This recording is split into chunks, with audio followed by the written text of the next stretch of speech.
ஜின்சுகா அப்படின்றவர் வந்து அவருடைய அப்பா அம்மா அப்புறம் அவருடைய அண்ணா யோசுகாவோட ஒரு புது வீட்டுக்கு மாறதுக்காக போயிட்டு இருக்காரு. அங்க போய் இறங்குனது அவர் அந்த வீட்டை முதல்ல பாக்குறாரு. ஆனா அந்த வீட்டை அவருக்கு ஏற்கனவே பார்த்த மாதிரி ஒரு ஞாபகம். பொருளெல்லாம் எடுத்து வச்சுட்டு இருக்கும் போது ஜின்சுகா ஒரு ரூமை பாக்குறாரு. அந்த ரூம் பார்த்ததும் யாரும் அவங்க அண்ணா கிட்ட போய் ஏன்டா அந்த ரூம்ல தங்க வேண்டியதானே, எதுக்குடா என் கூட தங்குற அப்படின்றாரு. அப்பதான் யோசுகா சொல்றாரு, ஏன் உனக்கு விஷயமே தெரியாதா, அவளை ஓனரோட நிறைய பொருள் வந்து அந்த ரூம்ல இருக்கான், அதனால இப்போதைக்கு அந்த ரூமை யூஸ் பண்ண முடியாது அப்படின்றாரு. அதுக்கப்புறம் அவங்க வீட்டை ஃபுல்லா அரேஞ்ச் பண்ணி முடிச்சிடுறாங்க.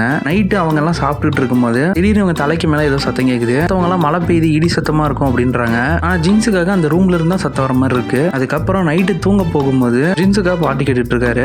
திரும்ப அந்த ரூம்ல இருந்து ஒரு சத்தம் கேக்குது.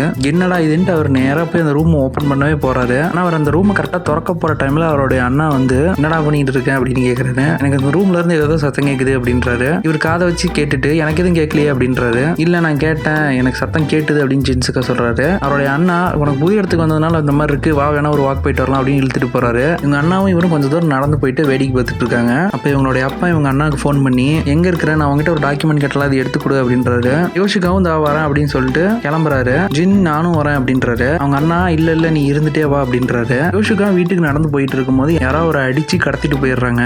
தூரத்துல இருந்து பார்த்த ஜின் வேகமா போய் அவரை காப்பாற்ற முயற்சி பண்றாரு. நான் அதுக்குள்ள கார் போயிடுது. அதுக்கப்புறம் கம்ப்ளைண்ட் பண்றாங்க. ரான்சம் கால் ஏதாவது வருமானு வெயிட் பண்றாங்க. ஆனா எதுவுமே வரல. ஆனா சரியா 19 நாள் கழிச்சு அவங்க அண்ணா திரும்ப வந்துடுறாரு. ஆனா அவர் திரும்ப வந்ததுக்கு அப்புறம் அவரோட நடவடிக்கை அப்படிங்கிறது ரொம்ப வித்தியாசமா இருக்கு. அவருக்கு கொஞ்சம் வருஷத்துக்கு முன்னாடி ஒரு ஆக்சிடென்ட்ல காலில் அடிபட்டு இருக்கும். அவர் வழக்கமா வலது காலில் தான் ஊனி போவாரு. ஆனா இப்போ இடது காலில் ஊனி போறாரு. இதை ஜின்சுகா கேட்டதுக்கு விளையாடாத எனக்கு நேராது அப்படின்னு சொல்லிட்டு போயிடுறாரு. உண்மையிலேயே இவர் கூட இருக்கிறது இவரோட அண்ணா தானா இல்ல வேற யாராவது அப்படிங்கறத இந்த படத்தோட கதை. இந்த படத்தை பத்தி சொல்லணும்னா நல்லா இருக்கு. நல்லா இருக்கியா? நல்லா இருக்கு. நல்லா தானே இருக்கியா? நல்லா இருக்கும்போது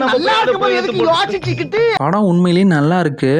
ஆனா எனக்கு என்னன்னா நம்ம தகட்ட இனிப்பு சாப்பிட்டா இப்படி இருக்கும், அதே மாதிரி தகட்ட ட்விஸ்ட் வச்ச மாதிரி இருக்கு.